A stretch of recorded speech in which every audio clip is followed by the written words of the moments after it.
Hello everyone, उम्मीद करता हूँ कि आप सब खैरियत से होंगे। आज के डिस्कशन के अंदर हम financial accounting and reporting 1 spring 2025 के अटैम्प्ट का क्वेश्चन नंबर 3 सॉल्व करेंगे। और स्प्रिंग 2025 का जो ये क्वेश्चन नंबर 3 है, ये रेशियो एनालिसिस और इंटरप्रिटेशन के टॉपिक से पर्टेन करता है। अगेन, पहले आपने सवाल को खुद से रीड करना है, खुद से सॉल्व करना है, और उसके बाद अगर आप फिर चाहें तो इसका सोल्यूशन रेफर कीजिएगा, तो ही आपको ज़्यादा फ़ायदा हो रहा होगा, तो ही आपको ज़्यादा चीज़ें सीखने को मिल रही होंगी। डायरेक्टली वीडियो सोल्यूशन देखने से ऐसा कोई इतना बेनिफिट नहीं होगा। पहले आपने इसे खुद से रीड करके खुद से सॉल्व करना है और फिर आपने इसका सोल्यूशन रेफर करना है। तो स्प्रिंग 25 के अटैम्प्ट का क्वेश्चन नंबर 3 8 मार्क की वेटेज है सवाल की, और इस सवाल के 2 पार्ट्स हैं और रेशियो एनालिसिस और इंटरप्रिटेशन के टॉपिक से ये सवाल पर्टेन करता है। रीड करता है, कहता है Hugo Boss Limited is newly established company in the book selling industry, whereas Dunhill Desire Limited is a market leader. The management of HBL aims to compare its financial performance with that of DDL. However, due to significant differences in their size and operational scale, a direct comparison of their financial statement is challenging. Below are the summarized financial statement of both the companies. देखें, एक company है ह्यूगो boss limited HBL के नाम से, जो कि एक newly established company है बुक सेलिंग इंडस्ट्री के अंदर, जबकि एक दूसरी कंपनी है डनिल डिज़ायर लिमिटेड, जो कि इस इंडस्ट्री के अंदर मार्केट लीडर है, यानी कि सबसे बड़ा मार्केट शेयर इसके पास है। HBL की मैनेजमेंट ये चाहती है कि अपने परफॉर्मेंस को मार्केट लीडर से कंपेयर करें, लेकिन चूँकि इनके स्केल, इनके साइज़ में काफ़ी ज़्यादा डिफरेंस है, एक नई कंपनी है जो कि अभी बनी है, एक मार्केट लीडर है, तो ऑब्वियसली इनके नंबर्स के अंदर ज़मीन आसमान का फ़र्क होगा। तो इस वजह से फाइनेंशियल स्टेटमेंट्स को हम डायरेक्टली कंपेयर नहीं कर सकते, यानी कि फाइनेंशियल स्टेटमेंट्स के नंबर्स को हम डायरेक्टली कंपेयर नहीं कर सकते कि हमारा रेवेन्यू इतना है, उसका रेवेन्यू इतना है, हमारा प्रॉफिट उतना है, इसका प्रॉफिट इतना है। ये डायरेक्टली कंपेरेबल नहीं है, क्योंकि दोनों का एक तो हिस्ट्री भी डिफरेंट है, एक मार्केट लीडर है, एक नई कंपनी है, और दोनों के साइज़ और ऑपरेशनल स्केल में भी फ़र्क आ रहा है। हमें इन्होंने दोनों कंपनीज़ के समराइज फाइनेंशियल स्टेटमेंट्स दिए हैं। हमारे पास statement of profit and loss आ रहा है for the year ended 31 December 2024 HBL और DDL का। हमारे पास बैलेंस शीट आ रही है दोनों कंपनीज़ की 31 दिसंबर 2024 की। रिक्वायरमेंट में हमें कहता है perform vertical analysis of the statement of profit and loss for both HBL and DDL। 3 mark की वेटेज में पार्ट ए में हमें कहता है कि हमें statement of profit and loss का दोनों कंपनीज़ का वर्टिकल एनालिसिस करना है। ये बहुत ही आसान पार्ट है, ये बहुत ही आसान काम है अगर किसी को पता है कि वर्टिकल एनालिसिस होता क्या है। अगर किसी को पता ही नहीं है कि वर्टिकल एनालिसिस होता क्या, तो फिर ऑब्वियसली वो तो नहीं अटेम्प्ट कर पाएगा, लेकिन जिसको पता है कि वर्टिकल एनालिसिस क्या होता है, उसके लिए बहुत ही आसान पार्ट है। वर्टिकल एनालिसिस में हम सिंपली ये करते हैं कि पीएनएल के जितने नंबर्स हैं उनको हम सेल से डिवाइड करके परसेंटेज शम में शो करते हैं। यानी हम अपने रेवेन्यू को, यानी कि हम अपने सेल्स को 100 अज्यूम कर लेते हैं, 100, और जितने एक्सपेंसेस वगैरह के नंबर आ रहे हैं, प्रॉफिट वगैरह के नंबर आ रहे हैं, इनको सेल से डिवाइड करके हम परसेंटेज टर्म के अंदर एक पीएनएल ड्रॉ कर रहे होते हैं। किस तरीके से वो मैं आपको सोल्यूशन में बताऊंगा। देन सेकंड पार्ट में कहता है compute return on asset and return on equity for both HBL and DDL and provide a brief explanation for the difference in each ratio between HBL and DDL। इसका जो part भी है वो थोड़ा सा कॉमन है, जनरली इस तरह की जो पार्ट है या इस तरह की जो रिक्वायरमेंट है वो हम रेशियो एनालिसिस और इंटरप्रिटेशन में देख कर आए। हमें दोनों कंपनीज के रिटर्न ऑन एसेट्स और रिटर्न ऑन इक्विटी कैलकुलेट करना है, और brief commentary, brief explanation provide करनी है कि दोनों कंपनीज के इन रेशियोज़ के अंदर डिफरेंस क्यों आ रहा है और क्या इसके पॉसिबल रीजंस वगैरह है। तो चलिए जी सॉल्व करते हैं। सबसे पहले हम जो है वर्टिकल एनालिसिस परफॉर्म करते हैं।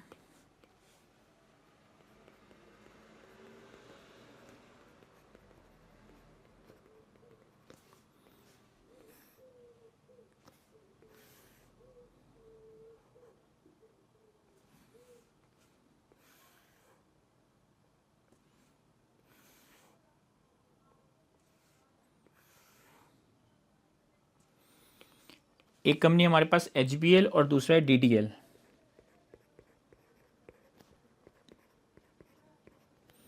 और ईयर एंड है हमारे पास 31 दिसंबर 2024।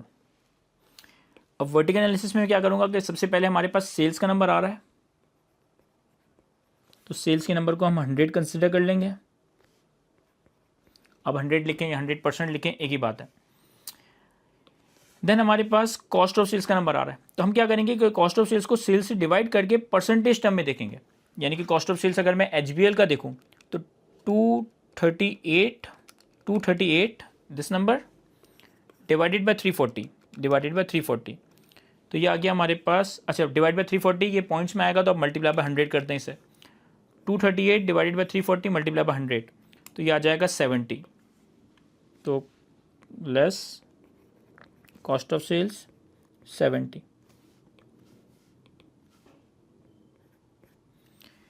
देन या तो मैं ग्रॉस प्रॉफिट के लिए 102 को 340 से डिवाइड कर दूं, या मैं 100 से 70 निकाल के भी ग्रॉस प्रॉफिट कैलकुलेट कर सकता हूं परसेंटेज टर्म में।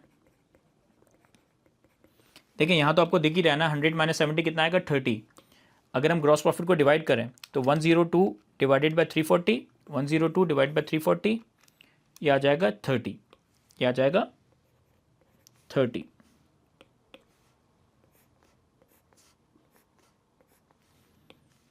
देन हमारे पास ऑपरेटिंग एक्सपेंसेस हैं। ऑपरेटिंग एक्सपेंस में ये काम करेंगे 78 डिवाइडेड बाय 340, 78 डिवाइडेड बाय 340 ये आ गया हमारे, और मल्टीप्लाई बाय 100 करते हैं ताकि आपके पास पॉइंट्स में आंसर मतलब परसेंटेज की टर्म में आंसर आ जाए। तो 22.94। देन इंटरेस्ट एक्सपेंस है हमारे पास 5 डिवाइडेड बाय 340 मल्टीप्लाई बाय 100 तो ये आ गया हमारे पास 1.47। मैं 2 डेसिमल पॉइंट्स तक लिख रहा हूँ। देन टैक्स है हमारे पास 6 डिवाइडेड बाय 340 मल्टीप्लाई बाय 100 ये आ गया हमारे पास 1.76।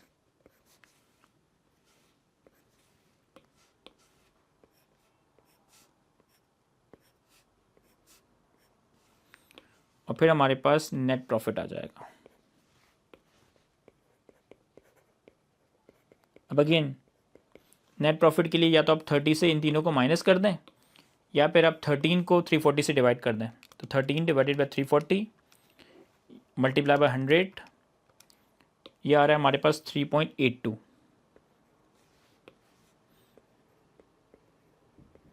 ये 3.82 मैंने कैलकुलेट कैसे किया है कि मैंने नेट प्रॉफिट को सेल से डिवाइड कर दिया।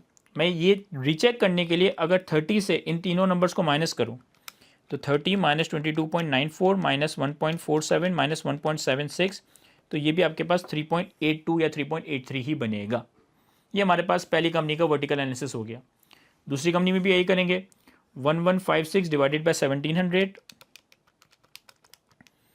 मल्टीप्लाई बाय 100 ये आ गया हमारे पास 68, और 100 माइनस 68 करें तो ये आ जाएगा 32, या फिर 544 को डिवाइडेड बाय 78 कर दें तो 544 डिवाइडेड बाय 78 करेंगे तो ये भी आपके पास 32% ही आएगा।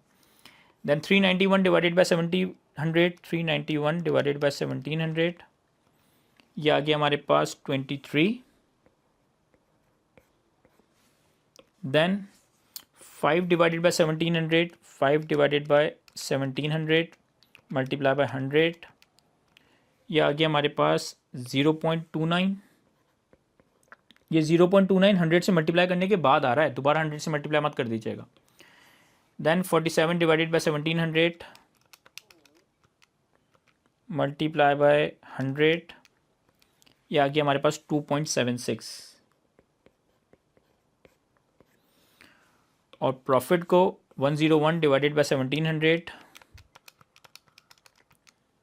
ये आ गया हमारे पास मल्टीप्लाई बाय 100 5.94। सिर्फ चेक करने के लिए कि मैंने कैलकुलेशन सही परफॉर्म की है, मैं 32 से इन तीनों नंबर्स को माइनस कर देता हूँ। तो 32 माइनस 23 माइनस 0.29 माइनस 2.76 ये आ गया हमारे पास 5.95 या 5.94। तो ये हमारे सवाल का पहला पार्ट कंप्लीट हो गया, जिसमें हमें दोनों कंपनी का वर्टिकल एनालिसिस करना था, statement of profit and loss का। हमने पीएनएल के सारे नंबर्स को सेल से डिवाइड किया और 100 की परसेंटेजेस की फॉर्म में प्रेजेंट किया। ये हमारी दोनों कंपनीज का वर्टिकल एनालिसिस हो गया। पार्ट बी में हमें क्या कहता है, पार्ट बी में हमें कहता है कि दोनों का रिटर्न ऑन एसेट और रिटर्न ऑन इक्विटी कैलकुलेट करना है। यहाँ देखें, पहले मैं कैलकुलेट कर लेता हूँ रिटर्न ऑन एसेट और इसी के बराबर में कैलकुलेट कर लेते हैं रिटर्न ऑन इक्विटी। देखिए रेशियोज़ के अंदर, रेशियोज़ के चैप्टर के अंदर आपके लिए लाजिम है कि आपको फॉर्मूला एटलीस्ट पता होने चाहिए। रिटर्न ऑन एसेट का फॉर्मूला क्या है? Profit before interest and tax, profit before interest and tax divided by total assets. और रिटर्न ऑन इक्विटी का फॉर्मूला क्या है?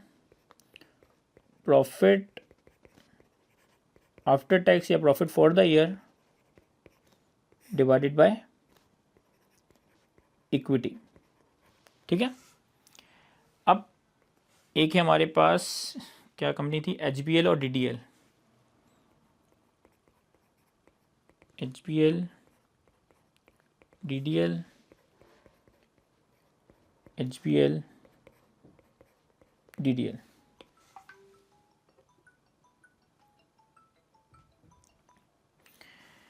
देखिए रिटर्न ऑन एसेट अगर हम कैलकुलेट करें HBL का तो हमें चाहिए profit before interest and tax. हमारे पास यहाँ पर ग्रॉस प्रॉफिट आ रहा है, operating expenses, interest expenses, tax minus करके नेट प्रॉफिट आ रहा है। तो प्रॉफिट बिफोर टैक्स कैलकुलेट करने के लिए मैं इस 13 में या तो 5 और 6 ऐड कर दूँ, या तो मैं नेट प्रॉफिट में इंटरेस्ट और टैक्स का अमाउंट ऐड कर दूँ, या मैं ग्रॉस प्रॉफिट से 78 माइनस कर दूँ। दोनों बात एक ही है।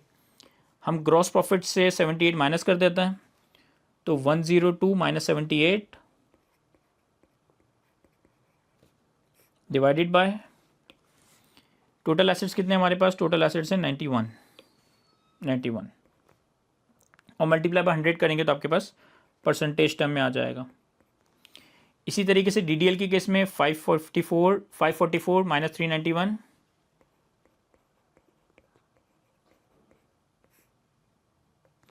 डिवाइडेड बाय इसके टोटल एसेट्स कितने हैं? 438 और मल्टीप्लाई बाय 100 करेंगे तो परसेंटेज टर्म में आ जाएगा। इसे मैं एक साथ कैलकुलेट करता हूँ। रिटर्न ऑन इक्विटी और आसान है, profit after tax divided by equity.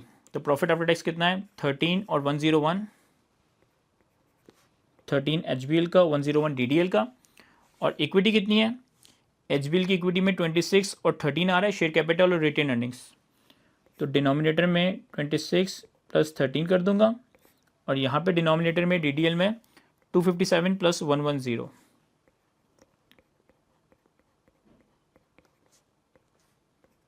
और अगेन परसेंटेज टर्म में शो करने के लिए 100 से मल्टीप्लाई कर देंगे। अब बस मुझे कैलकुलेशन परफॉर्म करनी है। 102 minus 78 divided by 91 multiply by 100, यह आ गया हमारे पास 26.37%। इसी तरह 544 minus 391 divided bye 438 multiply by 100, यह आ गया हमारे पास 34.93। इसी तरीके से 13 divided by 26 plus 13 multiply by 100, यह आ गया 33.33%। और 101 divided by 257 plus 110 multiply by 100, यह आ गया हमारे पास 27.52%। अब ये हमने रिटर्न ऑन एसेट और रिटर्न ऑन इक्विटी कैलकुलेट तो कर लिया, लेकिन कैलकुलेट करने के साथ साथ इन्होंने हमें कहा था कि कंप्यूट रिटर्न ऑन एसेट और return on equity and provide a brief explanation for difference in each ratio. देखिएगा, अगर मैं रिटर्न ऑन एसेट की बात करूं तो HBL का रिटर्न ऑन एसेट DDL के रिटर्न ऑन एसेट से कम है। HBL का रिटर्न ऑन एसेट DDL के रिटर्न ऑन एसेट से कम है। इसका बेहतर है, इसका कम है। और इसकी रीजनिंग क्या हो सकती है? सर, रिटर्न ऑन एसेट का मतलब होता है कि कंपनी अपने टोटल एसेट्स के ऊपर क्या कमा रही है। कंपनी अपने टोटल एसेट्स के ऊपर जो उसने अपने इक्विटी शेयर होल्डर्स के पैसों से और लेंडर्स के पैसों से टोटल एसेट इकट्ठे किए हैं, उनसे कंपनी कितना रिटर्न जनरेट कर रही है, कितना profit before interest and tax generate कर रही है। यहाँ पे मैं ये कह सकता हूँ कि देखिए, इसका रिटर्न ऑन एसेट बेहतर है। रीज़न बीइंग कि ये एक पुरानी कंपनी है, ये एक मार्केट लीडर है। देखिए, जो पुरानी कंपनी है, मार्केट लीडर है, उसके पास तो वक्त के साथ साथ एक्सपीरियंस आ गया है। वक्त के साथ साथ उसने इकोनॉमीज ऑफ स्केल अचीव कर ली है, वक्त के साथ साथ उसने एक तो एक्सपीरियंस भी हासिल किया और इकोनॉमीज ऑफ स्केल भी अचीव किया है। जितना आपका बिजनेस बढ़ता रहता है आपकी फिक्स कॉस्ट ज़्यादा स्प्रेड हो रही होती है, ज़्यादा चीज़ों के ऊपर स्प्रेड हो रही होती है, यानी फिक्स कॉस्ट पर यूनिट या फिक्स कॉस्ट पर कंपोनेंट हमारा रिड्यूस होता रहता है। तो चूंकि ये मार्केट लीडर है, इसने ओवर द ईयर एक्सपीरियंस और इकोनॉमिक्स ऑफ स्केल से अपने कॉस्ट स्ट्रक्चर्स को बेहतर कर लिया होगा, इकोनॉमिक्स ऑफ स्केल अचीव कर ली होगी। इसी वजह से इसका जो रिटर्न ऑन एसेट है वो कंपैरेटिवली न्यू कंपनी के से बेहतर है। अब ये तो मैंने आपको उर्दू में बताया ना, अंग्रेजी में कैसे लिखेंगे? अंग्रेजी में लिखेंगे the return on asset of DDL is comparatively better than HBL, probably due to the following reason. Number one, DDL is a market leader since it is operating since long, whereas HBL is a new company with very low or no experience. फिर with experience, DDL would have achieved better cost structures, reducing and spreading their fixed cost in an efficient manner as compared to HBL. And third, since DDL is a market leader, it would have achieved economies of scale because of large revenues and large business size, whereas HBL is just a new company. तो यहाँ पे अभी therefore there are no economies of achieved scale in this company yet. तो हम economies of scale पे बात करेंगे, market leader पे बात करेंगे, नई कंपनी पे बात करेंगे और दोनों के कॉस्ट स्ट्रक्चर्स वगैरह पे बात करेंगे। ICAP क्या लिखता है? ICAP के बारे में भी ICAP का सोल्यूशन भी रीड करते हैं। ICAP रिटर्न ऑन एसेट पे कमेंट करता है कि HBL has return on asset of 26.4%, हमने कितना कैलकुलेट किया था? 26.37%, while DDL has higher of 34.9%, हमने भी यही कैलकुलेट किया था। This difference is primary due to DDL higher gross profit margin which leads to greater overall profitability relative to its asset base. कहता है DDL का रिटर्न ऑन एसेट बेहतर इसलिए है क्योंकि DDL का ग्रॉस प्रॉफिट मार्जिन ज़्यादा है HBL के मुकाबले। अच्छा, ग्रॉस प्रॉफिट मार्जिन हमने कहाँ कैलकुलेट किया है?